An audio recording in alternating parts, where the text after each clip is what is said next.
Welcome back, or welcome if you're new. Did you know 97% of our viewers aren't subscribed? By subscribing, you'll be the first to see every new story we release. No more searching. Plus, it really supports the channel and allows us to keep creating the content you enjoy. If you value these stories, take a moment and subscribe below. Thanks. Okay, now to today's story. Look, I gotta tell someone this. It's been eating me up inside for a long time now. You know how life just kinda settles? Like a cup of coffee that's gone cold on the counter? That was my marriage with Thomas. He was a good man, Thomas, no doubt about it. He worked hard, always made sure the bills were paid, and he never forgot my birthday. But somewhere along the line, the spark just flickered out. It wasn't a big explosion or anything dramatic, just a slow fade, like the sun going down on a cloudy day. I remember when we first got together. Oh boy, those were different times. We couldn't keep our hands off each other. Every date felt like it was straight out of a movie. We'd stay up all night talking, laughing, making plans. He used to bring me flowers every Friday just because, and the way he looked at me, like I was the only woman in the world.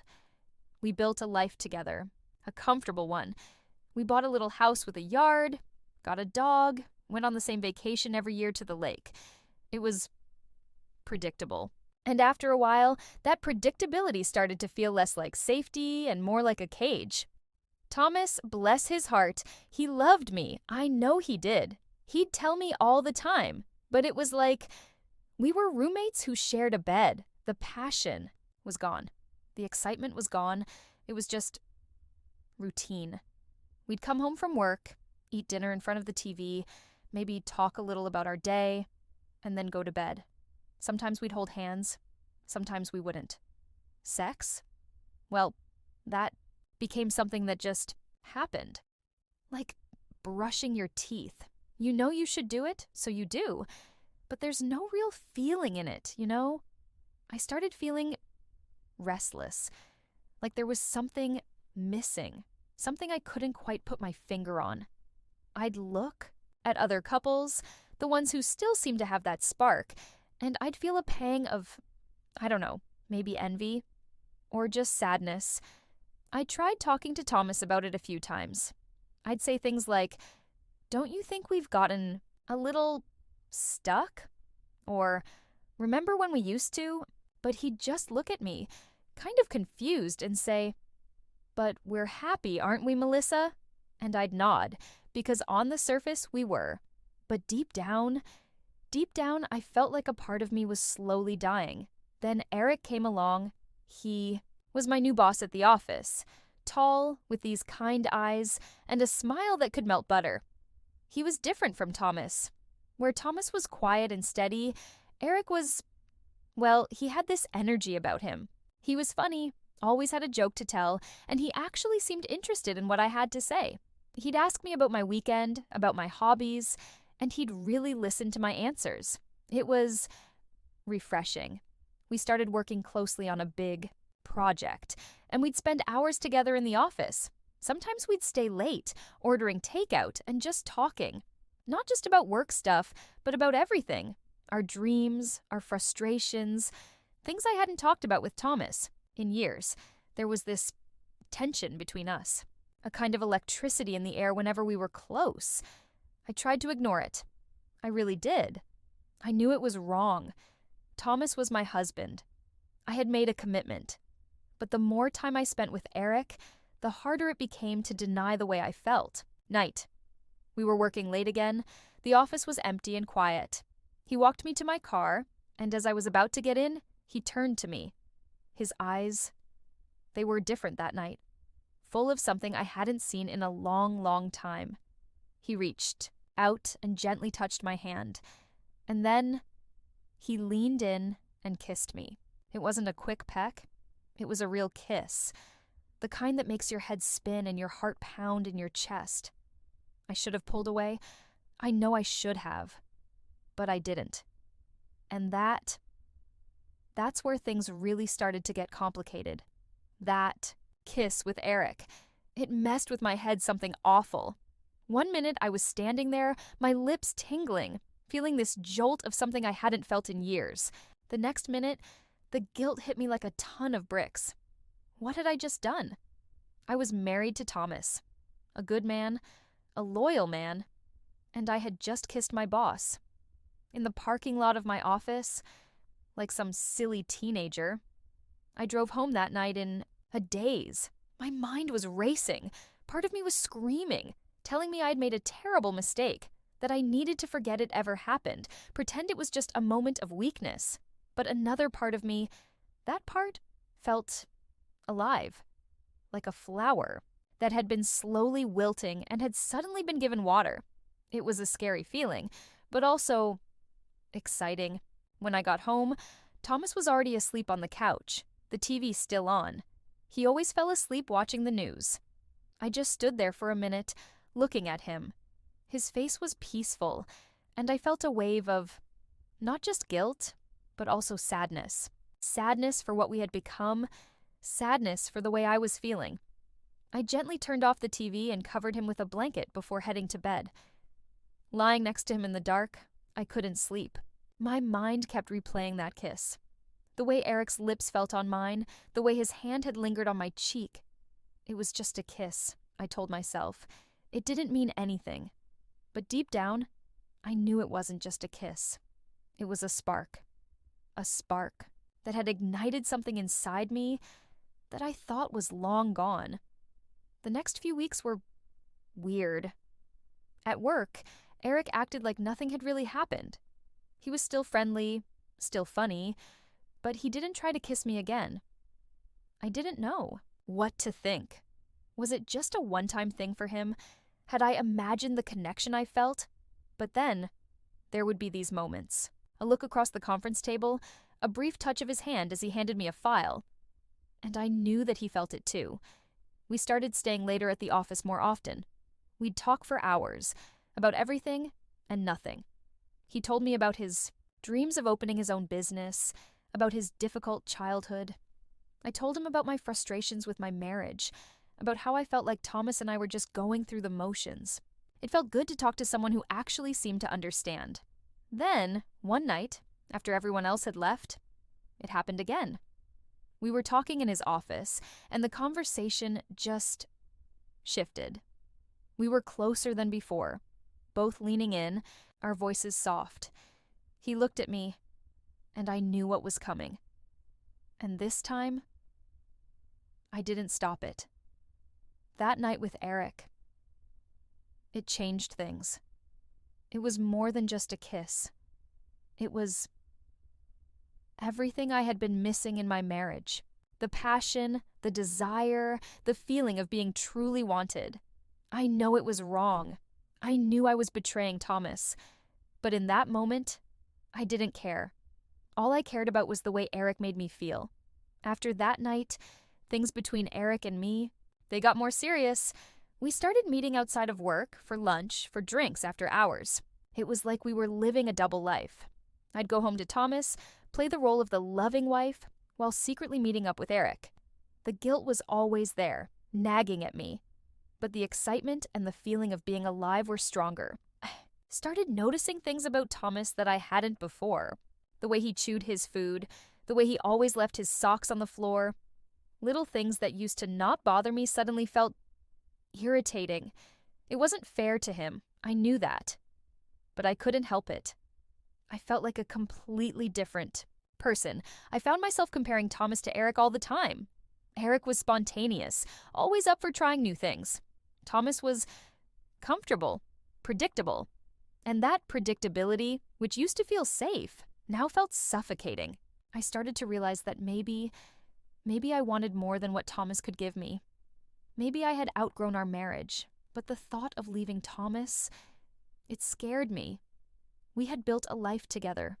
We had history, and I did still love him in a way. He was my best friend, my partner. But the passion, that was gone. And I didn't know if I could live the rest of my life feeling like something was missing. I was trapped between guilt and desire, between the comfort of my old life and the thrill of something new, and I didn't know how to get out. The thing about doing something you know is wrong is that it kinda hangs over you, like a dark cloud that follows you around no matter how sunny the day is. That's how I felt after things got more serious with Eric. I'd be sitting at the dinner table with Thomas, him telling me about his day at work. And all I could think about was Eric's smile. The way he made me laugh, the way he... Well, it was like I was living in two different worlds, and the guilt was starting to eat me alive, but at the same time, there was this other feeling. This... almost relief? Like I had finally allowed myself to feel something again, something other than just the same old routine. And that feeling, that little spark of excitement, it made me start looking at my marriage with Thomas in a different light. I'd watch him sometimes, just sitting in his recliner after dinner, reading the newspaper. He looked content, peaceful, and I'd think, is this it? Is this all there is? I didn't want to hurt him, I really didn't. But I also couldn't shake this feeling that something was missing. Not just from me, but from us.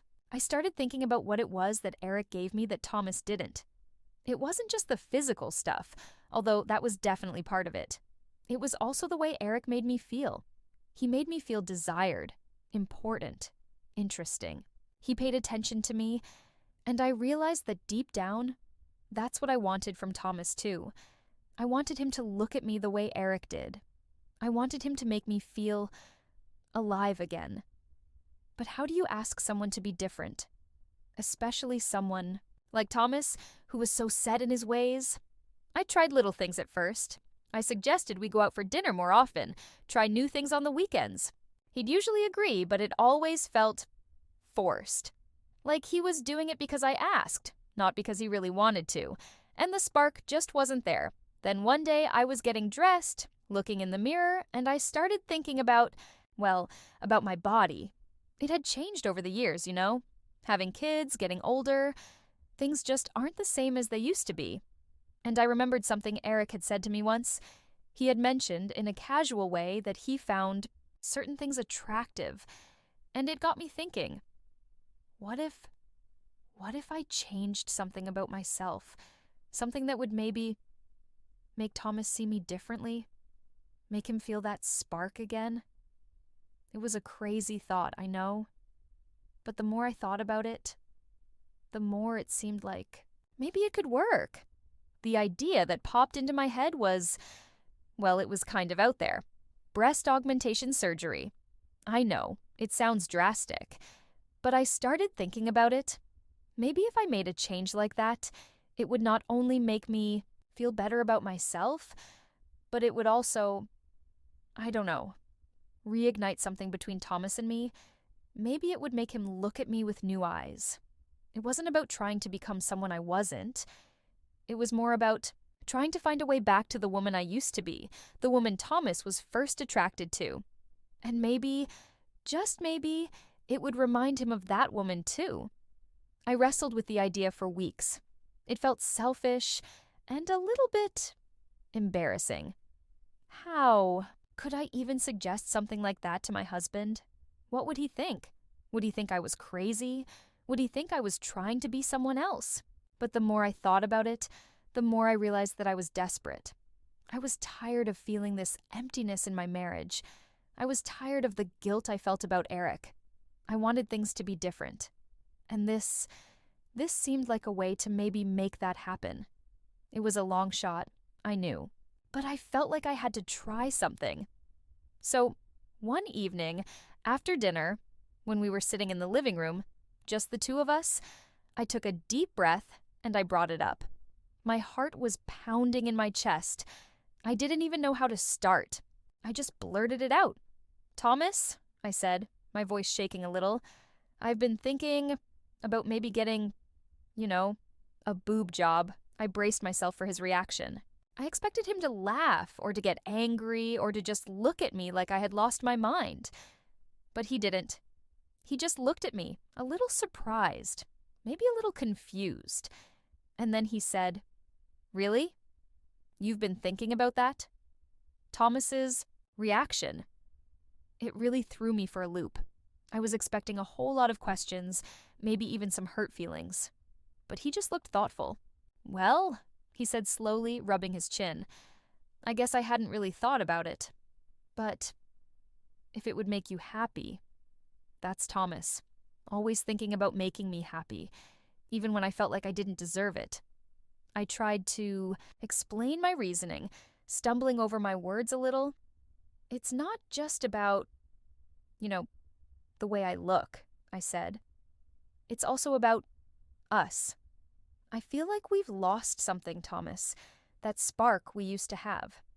And I was hoping that maybe this could help bring it back." He listened quietly, nodding every now and then. He didn't say much, but I could see he was thinking about it. For the next few days, it was all we talked about. He asked me a lot of questions. Did it hurt? How much would it cost? What were the risks? He even went online and did some research. I was surprised, honestly. I thought he would have just dismissed the whole idea, but he didn't. And after a while, he said something that really surprised me. He said, "You know what, Melissa? If this is something you really want and you think it will make us both happier, then let's do it." I was floored. I didn't know what to say. Part of me was thrilled. The other part felt a little guilty. Here I was, having an affair with my boss, and my husband was agreeing to this pretty big surgery just to try and make me happy. It didn't seem fair, but I pushed those feelings down. I focused on the hope that this could be the turning point for us. We started looking into doctors, going for consultations. It was all a bit nerve-wracking, but Thomas was right there with me, holding my hand, asking questions. He was being so supportive, it almost made me cry. The day of the surgery, I was a nervous wreck. Thomas took the day off work and stayed with me at the hospital. When I woke up in the recovery room, groggy and sore, the first thing I saw was his face. He looked worried but relieved. "You did great," he said, squeezing my hand. "The recovery took a few weeks.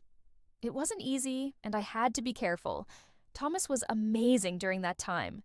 He took care of me, helped me with everything, made sure I was comfortable. It was like we were a team again, working together.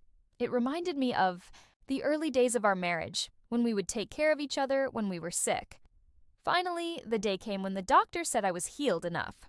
I remember standing in front of the mirror, looking at myself. It was different. Not drastically different, but definitely noticeable. I felt a little bit like my old self again. Maybe even a little bit better. That night, Thomas and I were getting ready for bed. We were both a little nervous, I think. It had been a while since we had been intimate. He looked at me, and there was a different look in his eyes, a look I hadn't seen in a long time. He reached out and gently touched my arm. "You look beautiful, Melissa," he said, his voice a little husky. I smiled at him, feeling a warmth spread through me that wasn't just from the recovery. We climbed into bed, and for the first time in what felt like forever, there was a real connection between us. A spark, a feeling of desire. It wasn't just routine. It was something more. He held me close and we talked for a while, just whispering in the dark. We talked about how we had been feeling, about what we wanted for our future. It felt like a weight had been lifted, like we were finally on the same page again. And then things got a little more exciting. It was like we were rediscovering each other. There was a newness to it, a sense of adventure. And for the first time in a long time, I felt truly happy, truly connected to Thomas. The passion was back. It wasn't the same as it was when we were first dating. Maybe it was even better.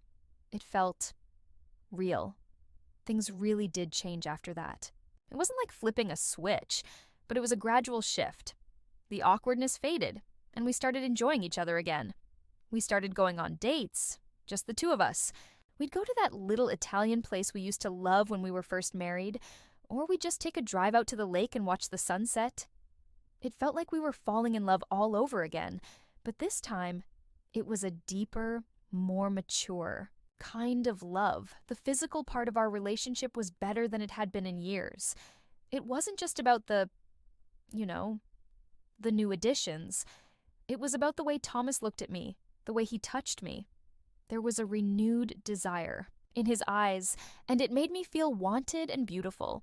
And that feeling, it spilled over into other parts of our lives too.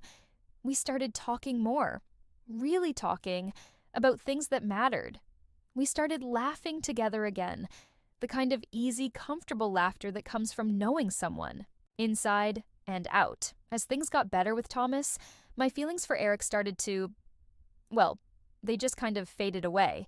I still saw him at work, of course. We still had to collaborate on projects, but the spark that had been there was gone. It was like a light that had flickered brightly for a while and then just burned out. I realized that what I had found with Eric was temporary. It was exciting because it was new and forbidden, but it wasn't real. It wasn't built on the years of shared history and love that I had with Thomas. It was just a fleeting moment in time, a symptom of my unhappiness rather than a real solution. I started avoiding spending extra time with Eric. I made excuses when he suggested we grab lunch or stay late at the office. He probably noticed that something had changed, but he never said anything. And honestly, I didn't care. My focus was on Thomas, on rebuilding what we had almost lost. There was this one evening. We were sitting on the porch swing, watching. The fireflies in the yard. Thomas put his arm around me and pulled me close. I leaned my head on his shoulder, feeling completely content. And it hit me. I wasn't thinking about Eric anymore. I wasn't comparing Thomas to him. I was just happy. Happy with my husband, happy with our life. It was like a weight had been lifted off my shoulders. The guilt I had been carrying around for so long finally started to dissipate. I knew I had made mistakes, big ones. But I also knew that I had learned from them. I had learned the importance of communication, of not letting the routine of life overshadow the passion in a relationship. And I had learned that sometimes it takes a little bit of unconventional thinking to reignite that spark.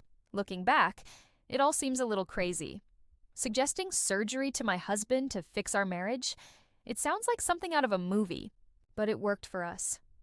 It forced us to talk, to be honest with each other about our needs and desires, and it ultimately brought us closer together. I still love Thomas, maybe even more than I did before all this happened. We've been through a lot, and we've come out the other side stronger. We still have our moments, of course. Life isn't always perfect, but now, when things start to feel a little routine, we talk about it. We make an effort to do things differently, to keep the spark alive. And Eric? Well, he's still at the office. We're professional with each other, but that's it. The memory of what happened is still there. A little reminder of a time when I was lost and looking for something I couldn't quite define. But now I know what I was looking for. And I found it, right here at home, with the man I promised to spend my life with. So, yeah, that's my story. A little messy, a little unconventional, maybe even a little bit crazy. But it's the truth. And you know what? Sometimes the craziest ideas are the ones that end up saving you. Just don't go telling everyone I said that, okay? They might think I've completely lost it. And maybe I have, but at least I'm lost with Thomas, and that's exactly where I want to be. Things really did change after that. It wasn't like flipping a switch, but it was a gradual shift. The awkwardness faded, and we started enjoying each other again. We started going on dates, just the two of us. We'd go to that little Italian place we used to love when we were first married, or we'd just take a drive out to the lake and watch the sunset. It felt like we were falling in love all over again, but this time, it was a deeper, more mature kind of love. The physical part of our relationship was better than it had been in years. It wasn't just about the new additions. It was about the way Thomas looked at me, the way he touched me. There was a renewed desire in his eyes, and it made me feel wanted and beautiful. And that feeling, it spilled over into other parts of our lives too. We started talking more, really talking, about things that mattered. We started laughing together again, the kind of easy, comfortable laughter that comes from knowing someone, inside and out. As things got better with Thomas, my feelings for Eric started to, well, they just kind of faded away. I still saw him at work, of course. We still had to collaborate on projects. But the spark that had been there was gone. It was like a light that had flickered brightly for a while and then just burned out. I realized that what I had found with Eric was temporary. It was exciting because it was new and forbidden, but it wasn't real. It wasn't built on the years of shared history and love that I had with Thomas. It was just a fleeting moment in time, a symptom of my unhappiness rather than a real solution. I started avoiding spending extra time with Eric. I made excuses when he suggested we grab lunch or stay late at the office. He probably noticed that something had changed, but he never said anything, and honestly, I didn't care. My focus was on Thomas, on rebuilding what we had almost lost. There was this one evening, we were sitting on the porch swing, watching the fireflies in the yard. Thomas put his arm around me and pulled me close. I leaned my head on his shoulder, feeling completely content. And it hit me. I wasn't thinking about Eric anymore. I wasn't comparing Thomas to him. I was just happy. Happy with my husband, happy with our life. It was like a weight had been lifted off my shoulders. The guilt I had been carrying around for so long finally started to dissipate. I knew I had made mistakes, big ones. But I also knew that I had learned from them. I had learned the importance of communication, of not letting the routine of life overshadow the passion in a relationship. And I had learned that sometimes it takes a little bit of unconventional thinking to reignite that spark. Looking back, it all seems a little crazy. Suggesting surgery to my husband to fix our marriage, it sounds like something out of a movie. But it worked for us. It forced us to talk, to be honest with each other about our needs and desires. And it ultimately brought us closer together. I still love Thomas, maybe even more than I did before all this happened. We've been through a lot, and we've come out the other side stronger. We still have our moments, of course.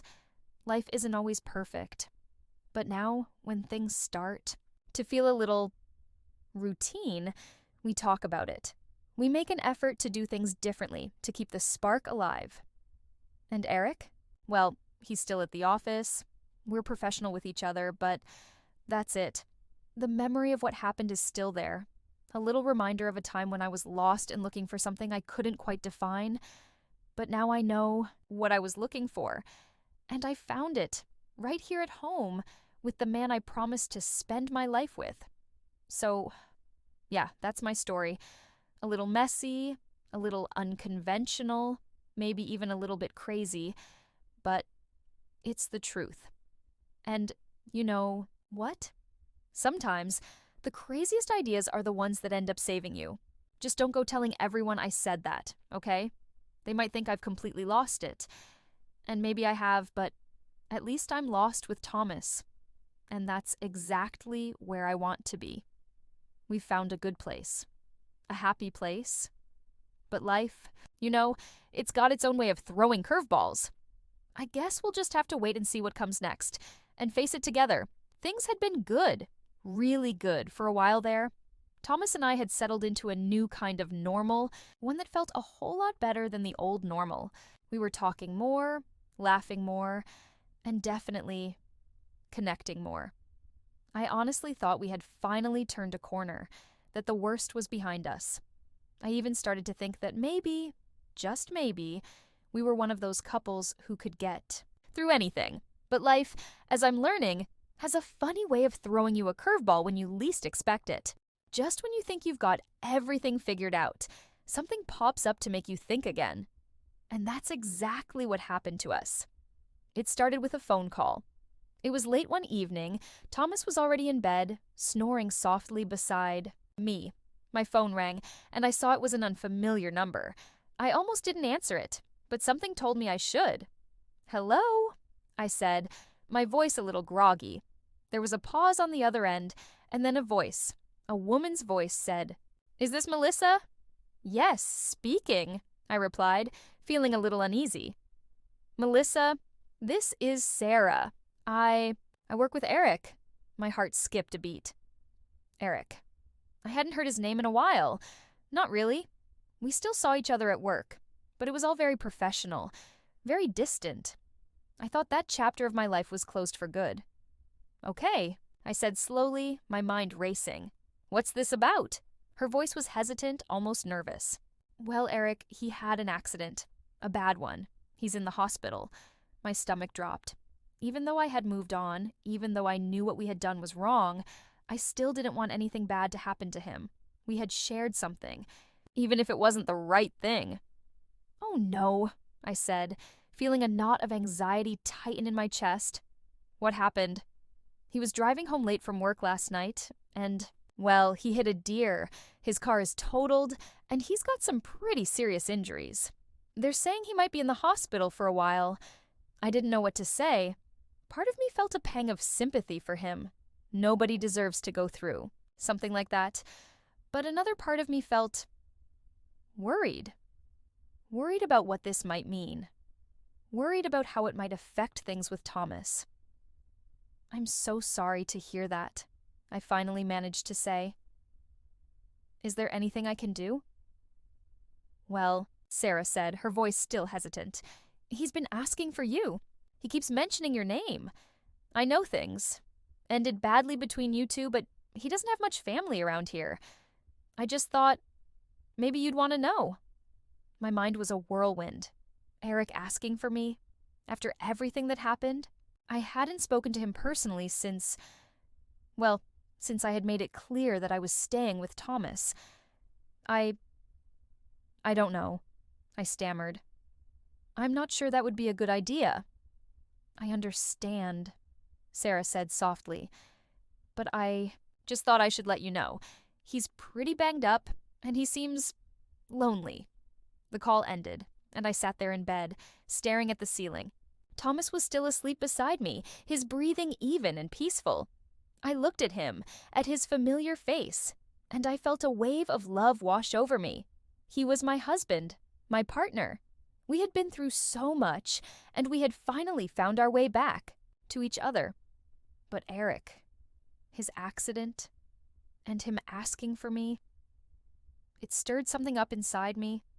Not the old feelings, not the desire, but a sense of obligation, or maybe just plain curiosity. What would I say to him? What would he say to me? And more importantly, how would Thomas feel if he knew? I didn't have any easy answers. I knew this could be a slippery slope. Getting involved with Eric again, even just as a friend, it could open up old wounds, create new problems. But could I just ignore it? Could I just pretend I hadn't gotten that call? I lay there for a long time, the weight of the decision pressing down on me. The night was quiet, the only sound Thomas's gentle snoring. I knew I had a choice to make, a choice that could potentially change everything. And I had no idea what the right answer was.